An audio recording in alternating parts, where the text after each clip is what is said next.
Hello students, good evening. How are you my dear students? After a long summer vacation we meet today. Today is Tuesday 15th of June 2021 and our first online lecture is going on now. Dear students, I hope you all enjoying your summer vacation. काय मग विद्यार्थी मित्रांनो, आलात का उन्हाळी सुट्टीवरून? गेल्या वर्षी आपण संपूर्ण अभ्यास ऑनलाईन लेक्चरमार्फतच केला आणि यावर्षीही करोनाच्या या वाढत्या प्रादुर्भावामुळे आपल्याला पुन्हा एकदा ऑनलाईनच भेटावं लागणार आहे आणि म्हणूनच मी पुन्हा एकदा तुमच्या भेटीला आले. पहिला आपला आजच ऑनलाईन लेक्चर सुरू होत आहे आणि आजच आपला पहिला तास आहे तो म्हणजे इंग्रजीचा तास. आज आपण आपल्या ऑनलाईन लेक्चरला सुरुवात करणार आहोत. My dear students, I hope you all enjoying your summer vacation and also I hope you read your English book also for your progress. Am I right? ठीक बरोबर बोलते ना मी. तुमची सुट्टी तर तुम्ही मजेत घालवली असेलच, पण या सुट्टीमध्ये आपलं इंग्लिशचं बुकसुद्धा तुम्ही हे वाचलेलं असेल याची मला पक्की खात्री आहे. Today is our first lecture my dear students. Today is our first lecture. मग आता आज आपण काय करूया? Today in our first lecture we just revise our last 2 years English syllabus. तुम्ही म्हणाल last 2 years English syllabus? Yes, आपण मागची 2 वर्ष आपला इंग्रजीचा काय सिलेबस अभ्यास केला ते आज आपण आपल्या या लेक्चरमध्ये पाहणार आहोत. आज आपण अभ्यासाला सुरुवात करणार नाही आहोत. आज आपण जरी 4th स्टँडर्डमध्ये आलेलो असलो तरीसुद्धा आज आपण त्या अभ्यासाकडे वळणार नाही आहोत. तर आज आपण आपल्या अभ्यासाचं रिव्हिजन करणार आहोत, थोडंसं मागे वळून पाहणार आहोत आणि आपण आपल्या मागच्या सिलेबसचा थोडंसं रिव्हिजन करणार आहोत. Dear students, you remembered in 2nd standard we had seen A-E-I-O-U in 2nd standard. तुम्हाला आठवत असेल की आपण दुसरीमध्ये काय शिकलेलो. पुस्तक नसेलच तुमच्याकडे, पण जर तुम्ही वाचलेलं पुस्तक असेल, तुमच्या लक्षात असेल, तर आपण इयत्ता दुसरीमध्ये काय शिकलो हे तुम्हाला नक्कीच आठवेल. आपण इयत्ता दुसरीमध्ये काय शिकलो? A-E-I-O-U. हे 5 मित्र कोण आहेत? आठवत आहेत का? हे 5 मित्र, दीज आर 5 ओवेल्स. हे 5 काय आहेत? वोवेल्स आहेत. वोवेल्स म्हणूनच लक्षात ठेवायचे. And their related words, their related sentences, त्याच्याशी संबंधित शब्द, त्याच्याशी संबंधित वाक्य आपण या स्टँडर्ड 2च्या या स्टँडर्ड 2nd स्टँडर्डमध्ये आपण हे रिलेटेड वर्ड्स आणि त्याची वाक्य आणि त्याच्याशी संबंधित शब्द आपण पाहिलेले होते. त्याचप्रमाणे ह्या छोट्या छोट्या स्टोरीज आपण त्याच्यामध्ये पाहिलेल्या होत्या. या छोट्या छोट्या स्टोरीज त्यावेळेस तुम्हाला वाचता येत नव्हत्या, पण तरीसुद्धा तुम्ही जरी लहान असलात तरीसुद्धा या स्टोरीज वाचून मला आठवतं 2री अ मध्ये असताना काव्या गावडे या नावाच्या विद्यार्थीने ही पूर्ण स्टोरीसुद्धा पाठ केलेली होती. म्हणजे त्यावेळेसही तुमची प्रगती चांगली होती. आणि अशा या छोट्या छोट्या गोष्टी, त्यानंतर A to Z letters, A to Z small and capital लेटर्ससुद्धा आपण त्याच्याशी रिलेटेड पिक्चर्स हे सुद्धा आपण स्टँडर्ड 2ndमध्ये काय केलं होतं?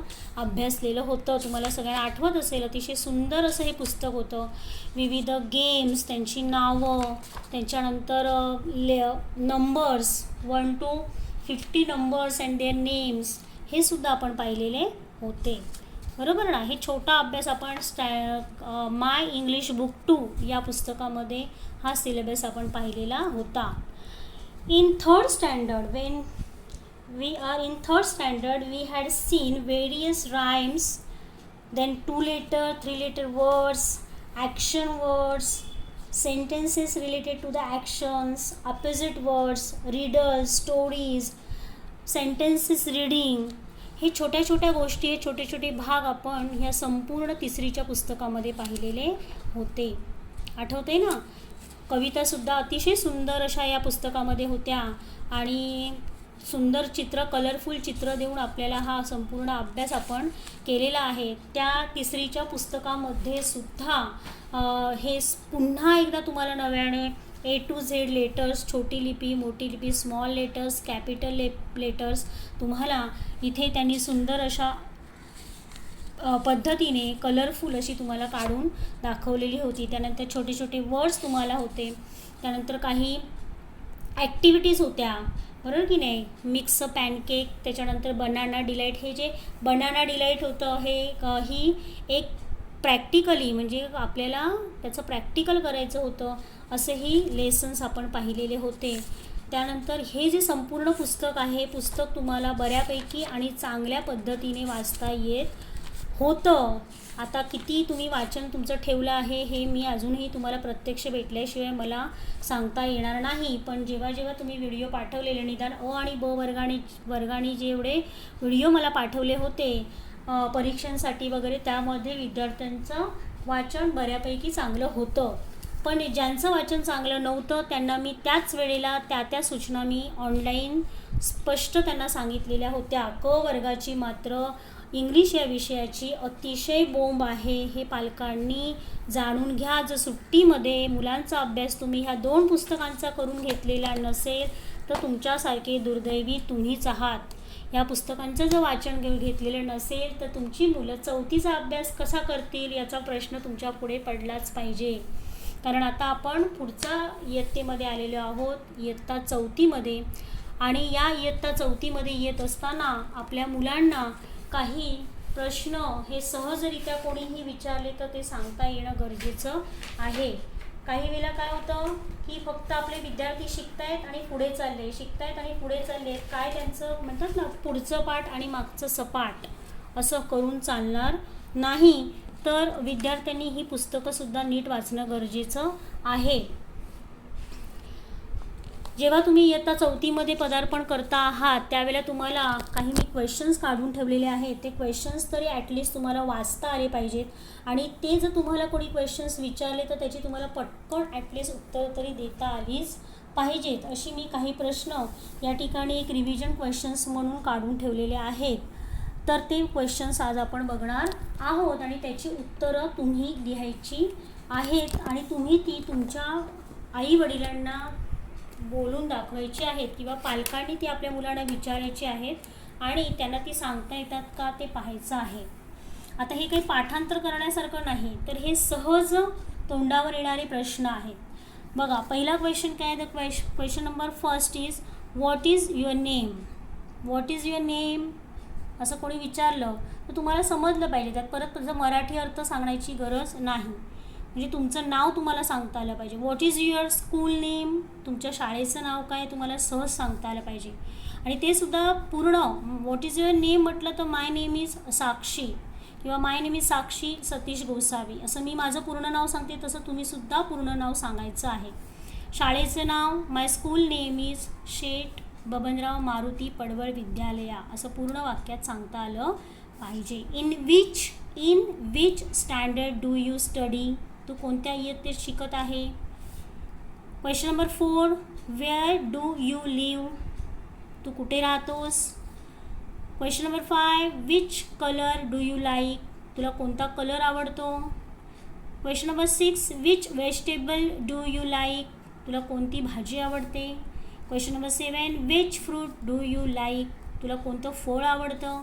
Question number 8 which game do you like to play, तुला कोणता गेम खेळायला आवडतो.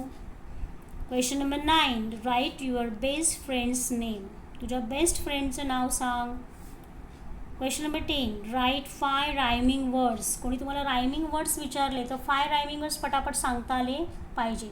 Bat, cat, man, ran, okay, like this. Question number 11 write 5 opposite words, opposites words पण सुद्धा तुम्हाला पूर्ण सांगता आले पाहिजेत. Hot, cold, near, far, short, long अशा पद्धतीने. तर त्याच्यानंतर question number 12 write 5 words starting from letter R. हा क्वेश्चनच समजला पाहिजे तुम्हाला. काय म्हटलं आहे, राईट 5 वर्ड्स, 5 शब्द लिहा starting from letter R, starting from letter R. Question number 13. Write 5 words ending with letter N. Ending with letter N, ज्या शब्दाचा एंड एन ने होईल असे 5 शब्द सांग. त्याच्यानंतर 14. Write your address. बऱ्याच मुलांना आपला ॲड्रेस सांगताही येत नाही. मी तरी तुम्हाला म्हटले की तुम्हाला तो इंग्लिशमधनं लिहिता आलाच पाहिजे, त्यामुळे तो तुम्हाला सांगता तर आलाच पाहिजे, पण तो तुम्हाला लिहितासुद्धा येणं गरजेचं आहे. कारण आता आपण 4थीत चालू आहे. आपल्याला ॲड्रेसशी रिलेटेड एक टॉपिक 3रीमध्ये होता, मॅप रीडिंग, बरोबर की नाही. तर तोसुद्धा आपल्याला येणं गरजेचं आहे. आणि question number 15. Write A to Z letters. आणि A to Z लेटर्ससुद्धा मुलांना सिरियली लिहिता येत नाही. क वर्गातल्या मुलांना ते लेटरसुद्धा लिहिता येत नाही. अजूनही ते B उलटाच काढतात, D उलटाच काढतात. P कसा काढायचा, Q कसा काढायचा, स्मॉल r कुठे काढायचा, कसा काढायचा, सिंगल ओळीमध्ये तो कसा हवा, हे मुलांना अक्षरशः म्हणजे लक्षात ठेवतच नाही ते विद्यार्थी. तर असं करून चालणार नाही. आता तुम्ही हे 4थीत आलेला आहात, म्हणजे पुढच्या वर्षी तुम्ही सकाळ माध्यमाला जाणार, म्हणजे 5वीत जाणार आहात. म्हणजे एवढं सगळं प्रिपेअर झाल्यानंतर तुम्ही 4थीचा अभ्यास करण्यासाठी काय आहात, तयार आहात, थोडे तरी तयार आहात असं मी म्हणेन. तर आज आपण फक्त रिवाईज केलं की आपण 3rd स्टँडर्डमध्ये काय शिकलो, बरोबर की नाही. तर तुम्ही हे सगळे प्रश्न जे मी दिलेले आहेत ते सगळे प्रश्न वाचायचे आहेत. पालकांनी मुलांना ते तोंडी विचारायचे आहेत आणि मुलांनी अगदी मोठ्या आवाजामध्ये, तोंडातल्या तोंडात नाही, मोठ्या आवाजात त्या प्रश्नांची उत्तरं आपल्या पालकांना सांगायचं, लाजायचं नाही, चुकलं तरी हरकत नाही. आणि नंतर ते प्रश्न वहीमध्ये लिहून काढायचे आहेत. आपला हा इंग्रजीचा तास, आपला 4थीमध्ये सुद्धा सिंगल लाईन 200 पेजेस वही करायचे इंग्लिश या विषयासाठी. इंग्रजीची पुस्तकं तुम्हाला मिळालेली असतीलच जुन्या मुलांकडून. नाही मिळाली तर ती तुम्हाला जुन्या मुलांची शाळेतनं गोळा करून आम्ही देणारच आहोत, म्हणजे तुमचा अभ्यास तुम्हाला करणं सोपा जाईल. फ्लिप बुक पाठवलेलेच असतील, तर त्या फ्लिप बुकमार्फतसुद्धा तुम्ही अभ्यास करायचा आहे. गेल्या वर्षी बऱ्याच विद्यार्थ्यांनी अभ्यास पाठवला, पण बतले अर्धे विद्यार्थी, जवळजवळ अर्धे विद्यार्थी आणि क मधले बरेचसे विद्यार्थी यांनी मला इंग्रजीचा अभ्यास रेग्युलरली पाठवलेला नाही. लक्षात घ्या, हे सर्व माझ्यासाठी चाललेलं नाही, हे सर्व आपल्यासाठी, आपल्या मुलांसाठी चाललेलं आहे, हे लक्षात घ्या. पालकांनी इंग्रजी विषयाकडे लक्ष द्या. हा विषय 10वीपर्यंत काय 12वीपर्यंत मुलांना असणारच आहे. आणि तर तो वीक आतापासून राहिला तर पुढे फार कठीण परिस्थिती मुलांची येईल.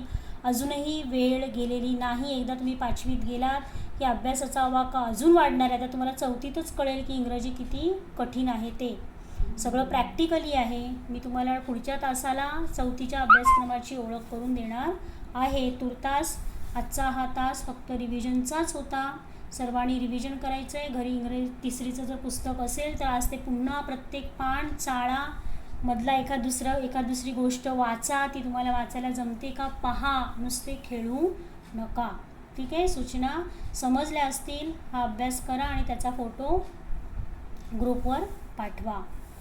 Good bye, thank you.